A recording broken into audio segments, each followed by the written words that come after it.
The Michigan DNR Hunt Fish app is your digital connection to all things hunting and fishing in Michigan. Buy, store, and display your hunting and fishing licenses, check your points and chances for elk and bear, apply for the draw, and view drawing results. Access all the hunting and fishing regulations, view your hunter safety certificate, and report your harvest, all from within the Michigan DNR Hunt Fish app. Just click the app banner at the top of the page for download instructions at Michigan.gov/hunting.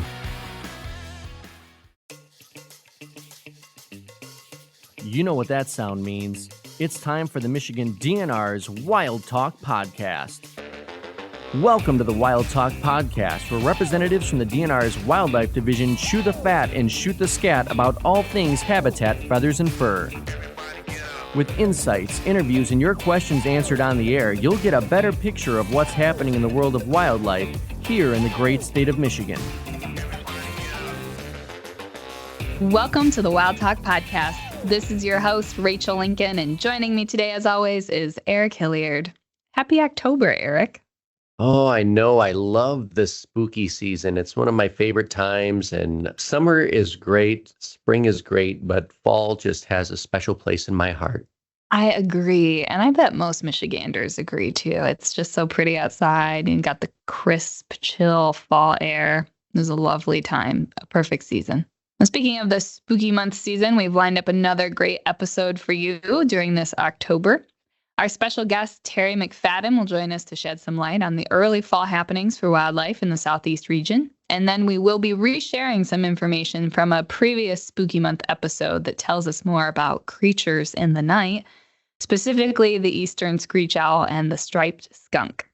You'll want to listen into those segments for some very timely information, including how to enjoy Halloween decorations without impacting wildlife, because please, for the love of Pete, no more pumpkin head deer, please. And speaking of Pete Kailing is back this episode to tell us about the October hunting and trapping opportunities. And of course, somewhere in the episode, there will be a chance to win the one and only Wild Talk Podcast Camp mug. Before we get started with today's episode, we want to remind you that in celebration of the 50th anniversary of Michigan's endangered species law, we're offering a special shout out to our listeners who donate to the Michigan Non-Game Wildlife Fund. To hear your name read on the air, simply visit Michigan.gov/wildlife and click on the link to donate. We'll be kicking off the list of thank yous later in this episode by reading the names of those who have already generously contributed. But before we dive into the podcast, let's hear a word from our forests. Trees provide for the well-being of our state. That's why we work so hard to keep our forests healthy and abundant, so wildlife has a home. And so do people, so that there's clean air and water for everyone. And so Michigan's economy can be as strong as the trees that support it, because every branch of forestry ensures that future generations will always have a tree for life and forests for a lifetime.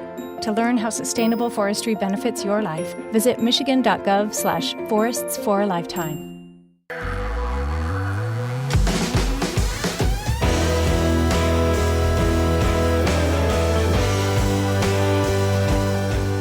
Welcome back to the Wild Talk Podcast. Today, we're excited to have on special guest Terry McFadden, the Field Operations Manager for the Wildlife Division in the Southeast region. Thank you for joining us, Terry. It's a pleasure to be on. What kind of projects are the Southeast Region Wildlife Division staff working on this time of year? A lot of people are just finishing up with duck banding, and we've met a lot of quotas, exceeded a lot of quotas, which is really good. For instance, in the summer, we have like 900 geese to band in Southeast. Across southern Michigan, it's 1,600 mallards and 850 wood ducks. But our staff, they're very good at what they're doing. They know how to utilize a lot of different techniques for banding, and they're a little competitive. So, they try to outdo each other, which is a good aspect for them. It helps us out. They're getting ready for hunting seasons. They're posting signs, refuges, directional signs, zone signs, and stuff for hunting seasons. And even getting things prepared for next year with prescribed fire, burn breaks, for instance, modifying some of the burn plans, and, just getting ready for that so that when the conditions are right next year, we're ready to go. Also, a lot of shows and events. Just a couple weeks ago, we had Woods and Water, and we had staff there.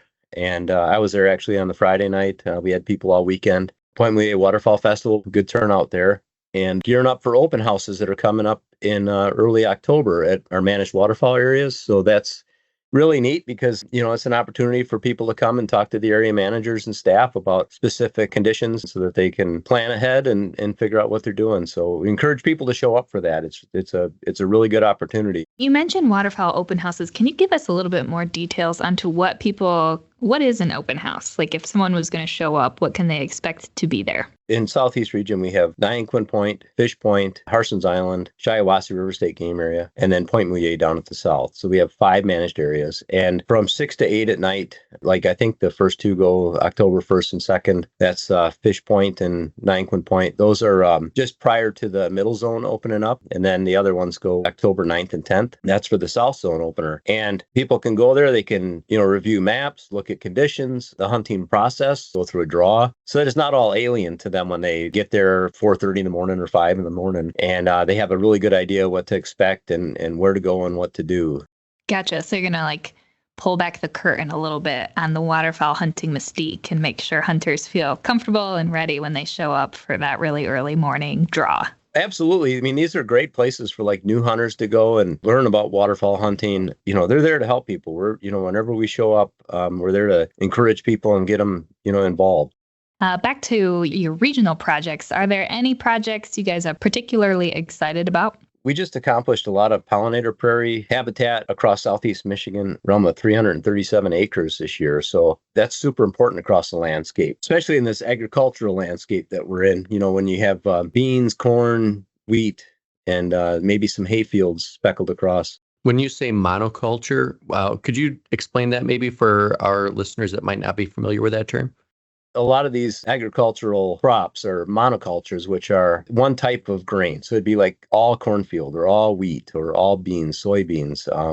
And even our hay fields, they can be 3 to 5 different varieties of grasses, maybe a few alfalfa or clover mixed in, but relatively low diversity. Whereas pollinator prairies, they can have 30 to 50 different types of forbs, flowers, a few grasses mixed in, big blue stem, little blue stem, Indian grass, and things like that mixed in. And that's important, because it really kicks off the food chain. When you think of game species or non-game species, turkey poults and pheasants and things, they're precocial birds. They have to feed themselves. So when they hatch out of the eggs, they, they're responsible for feeding themselves and getting big. Well, they do that on a high protein diet. So, that's insects. Not only do they get, a high variety of food, but, there's cover involved with that too. So they're not as prone to get, picked off by predators and things. So when you look at these pollinator prairies, it's not only they're pretty, they're very, visually stunning, but, they're just teeming with wildlife and lots of rodents and things. So you get lots of raptors,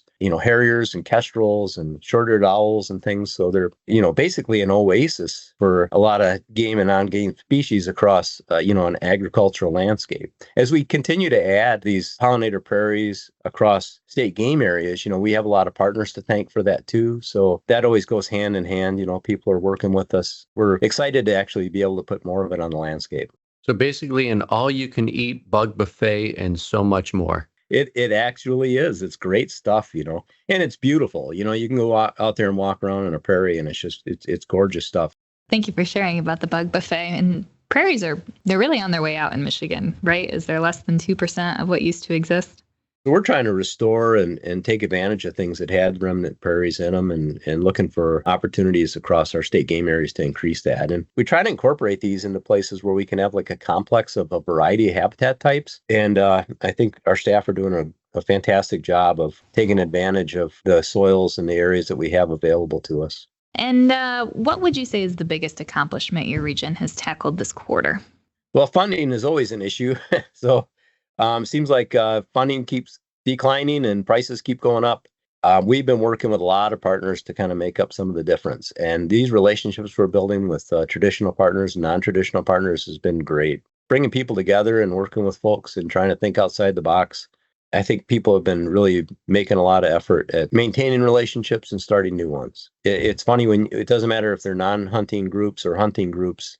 When it comes to conservation, we got a lot in common. Yeah, no kidding. There's always a network of people who really do care, and it's exciting to find those people and work with them on really unique projects. Well, Terry, we love hearing about the work the Southeast region is up to this time of year. Thank you so much for taking some time out of your day to join us to tell us all about it. Thanks for having me on. It's always great to, brag about all the efforts of our staff. They really a lot of committed people, and it's great to advertise what they're doing.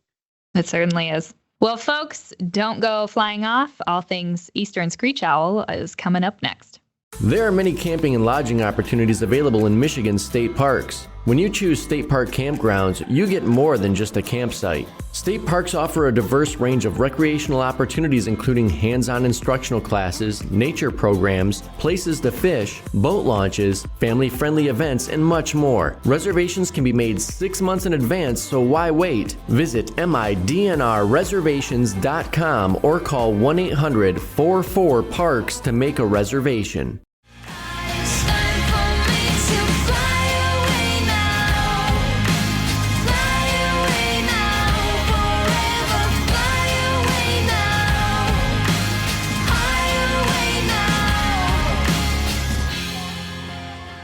The eastern screech owl is one of the 11 owl species found in Michigan, but despite its small stature and it is no larger than a pint glass, its spooky nocturnal call can catch your attention at night. It's like sad puppy crying somewhere, and every time I hear it in the woods, that's how I know what the bird is, because sad puppy crying, eastern screech owl. What it's trying to do is lure prey like mice. They think, oh, there's a sad puppy somewhere that I need to go comfort. And then like the mouse comes out looking for the sad puppy, and then it's swooped in upon by the owl. Yeah, if that's not a children's book yet, it very well should be.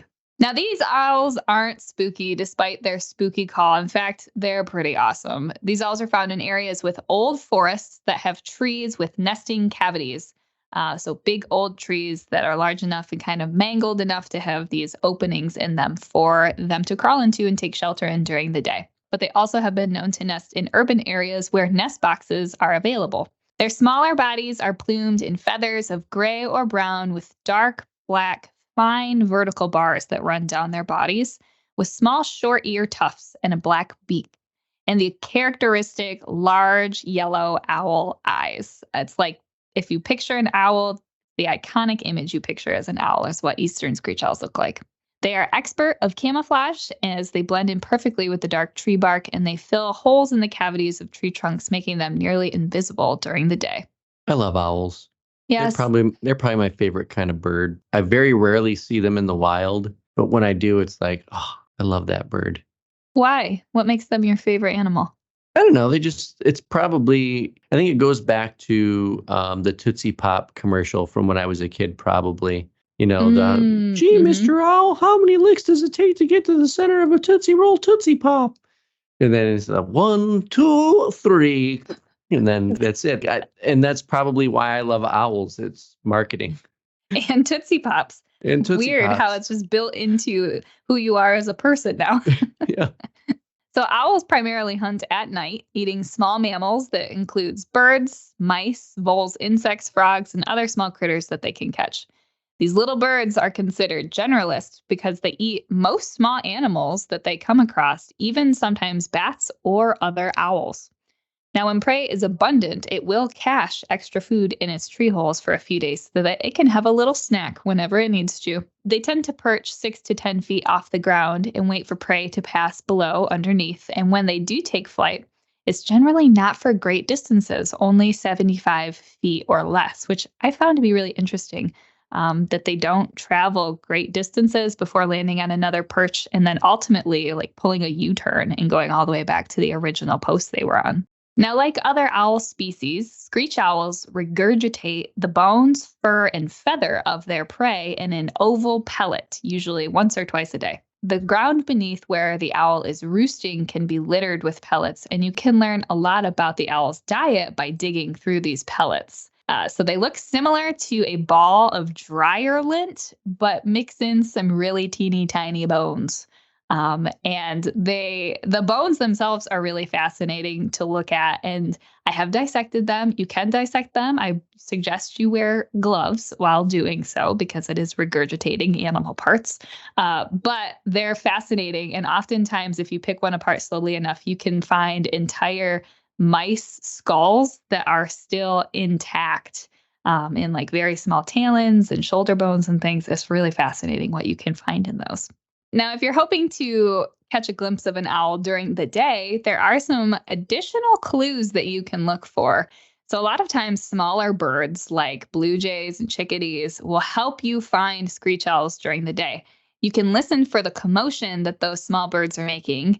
They may be like mobbing the screech owl or another raptor. They will do this with crows or other hawks by swooping down around it and making really noisy calls to alert other birds that this predator is in the area, but also to try to scare the owl or the other raptors out of the area. It's really interesting. And this can often be enough of a nuisance to make the owl move on while alerting other birds. So if you're going through a stroll in the woods and you notice that there's particularly loud songbirds chirping in one tree, it could be because there's something larger there and they're trying to scare it out of the area. That's how I found a really nice barred owl that I took some pictures of a few years ago when I was out at a nature center. And it was early before anybody else was out there. And I could hear these blue jays just going nuts. And I thought, I bet you there's an owl over there. And sure enough, I walked over there and the blue jays took off, and it took the owl a minute to notice me. So I was able to get a few shots off before it was, a human, run or fly. And then it took off. But yeah, anytime I'm out in the woods, if I hear a bunch of blue jays going crazy, I'm trying to track them down because I'm like, there's got to be an owl or something over there. What a narc. Blue jays are narcs on the owls. Well, interestingly, I did learn something new while researching for this episode. Screech owls do not build nests. They lay their eggs at the bottom of the tree cavity, regardless of what is there, be it other sticks or scraps or even feathers that have fallen off or whatever just happens to be in the bottom of that tree cavity is what the eggs are laid on. So the female will lay 2 to 6 eggs and have 1 brood a year. And after hatching and fledging, the juvenile owls are picture perfect stuffed animal owl. Like they are so fluffy and light gray with very fine black barring down their seams. And they'll continue to rely on the parents for 8 to 10 weeks for food while they're slowly learning how to hunt and fly. And in that time, they will kind of be hopping around trees, experimenting with their wings on lower branches. So it's a really spectacular wildlife experience to get to watch. So hopefully people will see that and know what's going on if they do see some small baby owlets hopping around on trees. And just to keep this episode on brand, here's some spookiness for you. Nesting screech owls, so young screech owls, will fight fiercely amongst themselves for food and sometimes even kill the smallest sibling.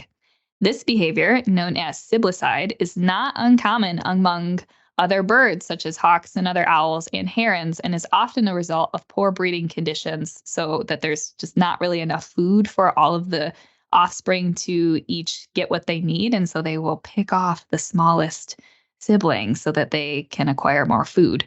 Now, sometimes in the spring, people will actually see this happening, and people will find young birds on the ground under trees, and that could be because it's a fledgling and it's learning how to fly, or it fell out of the nest with a strong breeze. But sometimes it's also that the dominant sibling kicked it out of its nest, and is a true test of survival of the fittest. So it's kind of spooky, it's kind of intense being in the animal kingdom. It's kind of like the way that I ate my twin in the womb.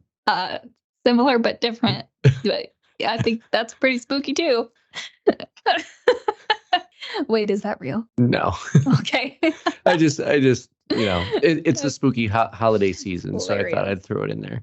Mm-hmm. Well, if you want to learn more about the eastern screech owl or listen to their eerie trill, visit the All About Birds website. It's a product of the Cornell Laboratory of Ornithology, and there you will find just the most interesting tidbits about all things birds.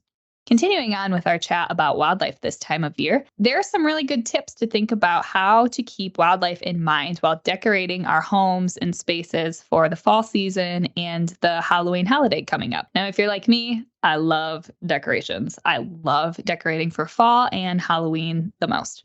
So I've pulled out all of my small, tiny skeletons. I'll stash them around my house. We've got fresh pumpkins and gourds lining the doorway and an impressive amount of sticky window clings hung on every window, thanks to my 7-year-old. But while you're buying and decorating outside this year, take a moment to consider if your decorations are going to impact or attract wildlife. So pumpkins, gourds, and potted plants and flowers can attract deer, squirrels, birds, and lots of other critters. And every October, it seems, we start to get reports of deer that have stuck their heads into plastic pumpkins, presumably to get the candy from the bottom that was once in the bottom of that pumpkin, and they end up with those pumpkins stuck on their heads. As you can imagine, the pumpkin will make it really difficult for the deer to eat and drink until it either falls off or has to be removed. So just make sure to clean up any candy wrappers or food spills that happen around your outdoors or on your decorations. And don't put out any decorations that are going to attract wildlife into places you don't want wildlife to be. Another decoration to think twice about before you place them is fake cobwebs and string lights. Do they look awesome? Yes, but cobwebs and string lights placed over bushes or in between trees can accidentally entangle bats or birds that are flying by. So enjoy your decorations this year. Just maybe pause a moment to think about where you're placing things to avoid having any bad experiences for wildlife. And then finally, since you might be out walking or driving at dusk or dawn in the early evenings, just be mindful to keep an eye out for wildlife this time of year. They're really active during dusk and dawn timeframes as the mating season for a few different species is happening in late October and early November, which leads to a lot of increased movement for deer especially. And they often will run right across roadways without even noticing it. So have a great fall. It's an excellent time of year to be outside. Just make sure to keep your wits about you. Up next, we'll continue our episode with another nocturnal critter. So stay tuned for all things fur. Pure Michigan hunt applications are on sale now. If you want your shot of what is considered Michigan's ultimate hunt, pick up a $5 application or two. There's no limit to the number you can buy. If you're one of the 3 lucky winners, you'll get a hunting prize package worth thousands, as well as licenses for elk, bear, spring and fall turkey, antlerless deer, and first pick at a managed waterfowl area for a reserved hunt. Purchase anywhere hunting licenses are sold or online at Michigan.gov/PMH. Try to catch me howling at the moon.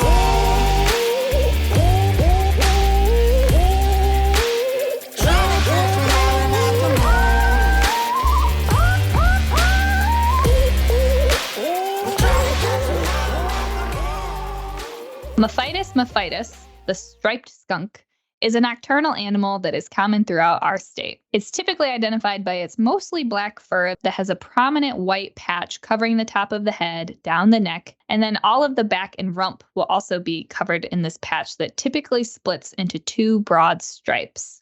Though there can be a lot of variation in how these white stripes present themselves. Occasionally, the back of a skunk will be completely black, or instead of stripes, it can be white splotches.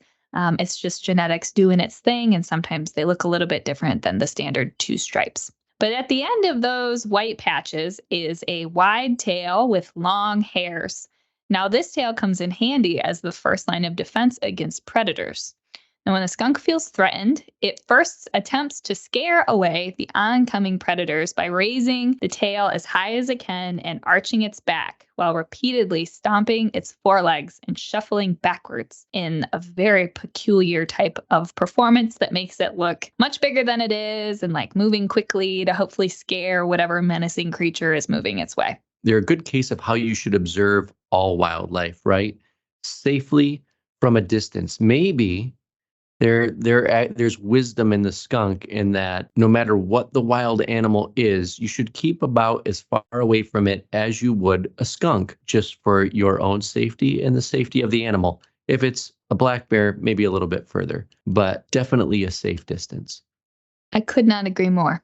That's an excellent way to approach all animals, the poster child for animal activity. Now, if that first line of defense doesn't work to ward off the oncomer, then the next line of defense is indeed that wicked stench.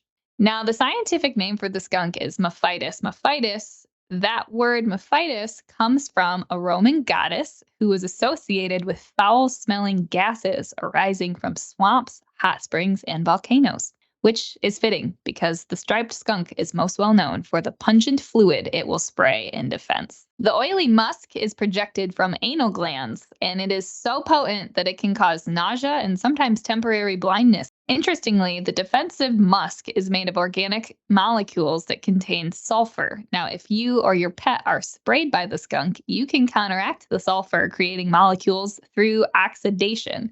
And you can do that with some household things you probably have at home. So with a little bit of hydrogen peroxide and baking soda and liquid soap, you can create the concoction that will counter the chemistry that is occurring there to hopefully remove the stench as quickly as possible. But if you are going to take that approach, I recommend you do some more research to figure out the correct proportions for each one of those liquids.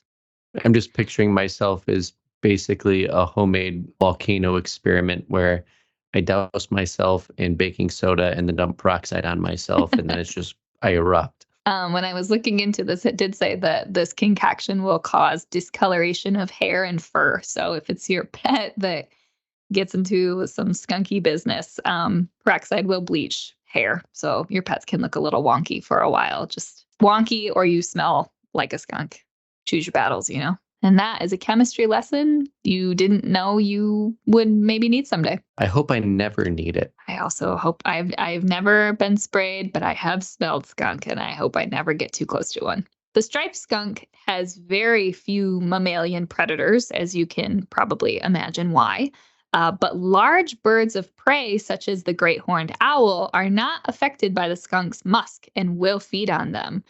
Primarily at night when both animals are active, it is the most common predator of the striped skunk. Skunks are docile animals that dwell in a mixture of habitats ranging from open forests and ravines, fields, to subdivision and urban neighborhoods. And as we mentioned before, they will happily take residence under your deck or under your house in those kind of areas that are like burrows and are sheltered from the elements. They can certainly dwell comfortably close to humans. And so if you've got little crevices around behind some fencing or under your porch, you may take the time to make sure that no animals can crawl back and forth so that you don't have an unpleasant experience with a skunk one of these days.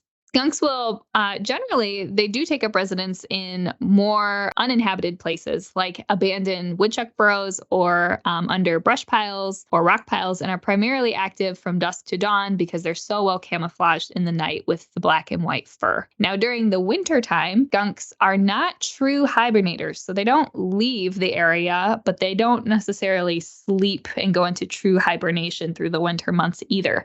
Instead, they will gather into mostly underground burrows with a few other skunks to conserve body heat and then share body warmth amongst each other. And while they're in their den, they can lower their body temperatures for short amounts of time, helping them to save energy. So they'll take their body temperatures from like 100 degrees Fahrenheit down to 90 degrees Fahrenheit, and sometimes even colder temperatures. During milder times through the winter months, though, skunks will rise to forage. They'll mostly rely on their fat reserves and body fat for fuel through those cold months. Now, the diet of a skunk is highly variable. So when food is abundant in the spring and summer, these omnivores will feast on a variety of foods, everything from insects and grubs and beetles and grasshoppers to later feasting on fruits and vegetables and crayfish, worms, bird eggs, turtle eggs, and the occasional fish or frog, whatever protein source it can find, really. If it does rise to forage in the wintertime, as I mentioned, voles and other small critters that travel under the snow are an excellent source of protein to replenish the fat reserves for skunks. And like almost all other wildlife species, the smell of garbage in human food sources is so tantalizing and alluring, it often will bring skunks in closer to our homes or places where trash disposal is happening. Now, around late March or April, mating season does occur for skunks, and 4 to 6 sparsely furred young will be born in an underground nest after about 60 to 80 days. At 6 to 7 weeks old, those youngsters will begin to venture out with mom in a perfect straight line behind her as they set out for their foraging expedition. And that is about the cutest thing I have ever seen, is a mama skunk leading her 4 little tiny babies in a line to go find some fresh blueberries. And they walk with those tails all puffy and high and sort of prancing like they do, almost like they've got the warning flag up the entire time. Observing them from a distance, I had a family of skunks that wandered through my yard a few years ago, and I thought that's when I saw like baby skunks in person for the first time. You see them in videos people post sometimes, but It's just like, oh, they're so cute. And also, oh, please go away from here. Yes, I agree. Skunks are super cute. We like to see them. We just like to see them at a distance and not necessarily on our property where it might become an issue for us. So if you find that you have skunks living a little bit too close for comfort to your home, there are a couple of things you can do. Exclusion is one of the best ways to prevent skunks from getting in those kind of nest burrow areas. So again, under your stairs or your porch, places that are kind of covered from the elements, that's what a skunk is looking for. So maybe once a year, just do a quick lap around your house, make sure all of those potential places are fenced off so that critters can't get in there. And that goes for lots of small mammals, woodchucks, rabbits, all of those critters will take shelter in those places. But then there is some things you can also do if a skunk is denning under your porch and you didn't get a chance to put the lattice up to prevent it. You might also try placing an ammonia-soaked towel in the den opening. Because apparently, even though skunks can produce very foul-smelling liquids, ammonia is enough of a pungent smell to actually cause them to relocate to somewhere else. So there are options. All of them are listed on our website at Michigan.gov/wildlife. So if you experience a conflict with a skunk, we recommend you go there to learn what you can do about it.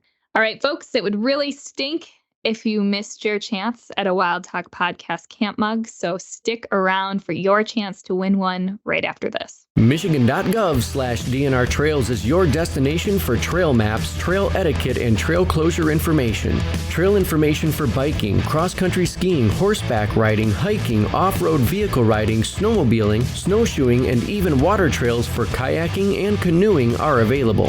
While you're there, remember to check out information about pet-friendly recreation, track chairs, and the Iron Bell Trail. All available at Michigan.gov/DNR Trails.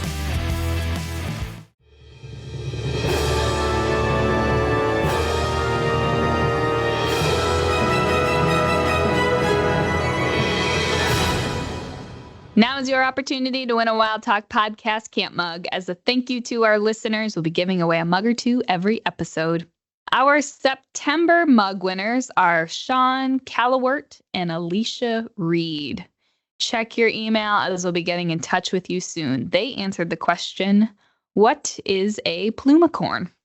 A plumicorn is an elongated feather found on the head of owl species. They basically give the illusion of ears or horns, but are in fact these small protrusions on the top of the owl's head. Now, eastern screech-owls have plumicorns, but the most notable owl with plumicorns is the great horned owl. Interestingly, the great horned owl's real ears are hidden underneath its feathers, and the owl's specialized facial discs, so the feathers that surround its eyes, help to guide sound to its ears under its feathers. They act almost like a satellite dish. Now, to be entered into the drawing this month, test your wildlife knowledge and answer our wildlife quiz question. This month's question is, how many times does a ruby-throated hummingbird beat its wings per second? Email your name and answer to us at dnr-wildlife@michigan.gov to be entered for a chance to win a mug. Be sure to include the subject line as Mug Me and submit your answers by October 15th. We'll announce winners and the answers on next month's podcast, so be sure to listen in to see if you've won and for the next quiz question. Good luck, everyone. The road not taken. 2 roads diverged in a yellow wood, and sorry I could not travel both and be one traveler. Long I stood and looked down one as far as I could, to where it bent in the undergrowth, then took the other as just as fair, and having perhaps the better claim, because there stood a great big bear. My head exploded. What the heck? And now in the other road there was an elk, and a grouse underneath it saying keck, keck, keck. It was October, time to be on the hunt. I grabbed for my weapon, fast it felt, and came up with a pillow, a dreaming dunce. With sincere apologies to Robert Frost, I am DNR wildlife biologist Pete Kailing, and here is the Michigan October 2024 hunting calendar. Archery deer season starts October 1 statewide. Archery bear season for permit holders only is open October 4 through October 10, but only in bear management units Red Oak, Baldwin, and Gladwin. Pheasant season opens October 10 in the UP, and in zones 2 and 3, October 20th. This year, pheasants will also be released on 13 state game wildlife areas throughout southern Michigan. fall pheasant releases will occur from October 20 to November 14th. Some locations will have additional releases in December. Quail hunting in southern Michigan opens October 20th. Sharp-tailed grouse opens October 10th, but only in Zone 1. The duck, coot, and merganser opener in the north zone was September 28, but the duck, coot, and merganser season opens in the middle zone October 5 and opens in the south zone October 12th. There is a special goose season at the Muskegon County wastewater system that opens October 15th. Invite a friend or a new hunter out, and for Pete's sake, please keep the mud off the carpet. Have fun and be safe.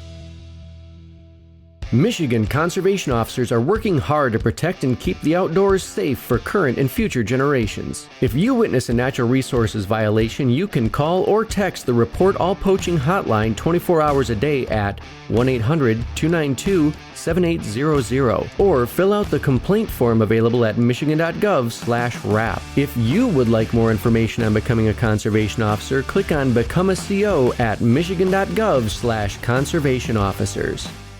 And now is the time to show our appreciation for those who have donated to the Non-Game Wildlife Fund to celebrate the 50th anniversary of Michigan's endangered species law.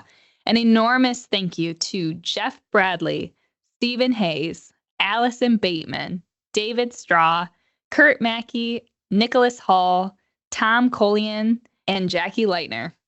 A big thanks to those of you who have donated. We have raised $673 since September 1 for the Non-Game Wildlife Fund, and your support makes a big difference in conserving our state's most vulnerable species. Remember, if you want to hear your name read on air, simply visit Michigan.gov/wildlife and click on the link to donate. We look forward to adding more names to this list next episode.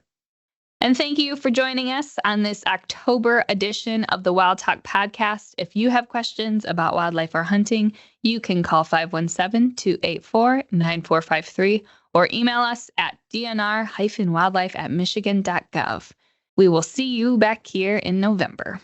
This has been the Wildtalk Podcast, your monthly podcast airing the first of each month and offering insights into the world of wildlife across the state of Michigan. You can reach the Wildlife Division at 517-284-9453 or dnr-wildlife@michigan.gov.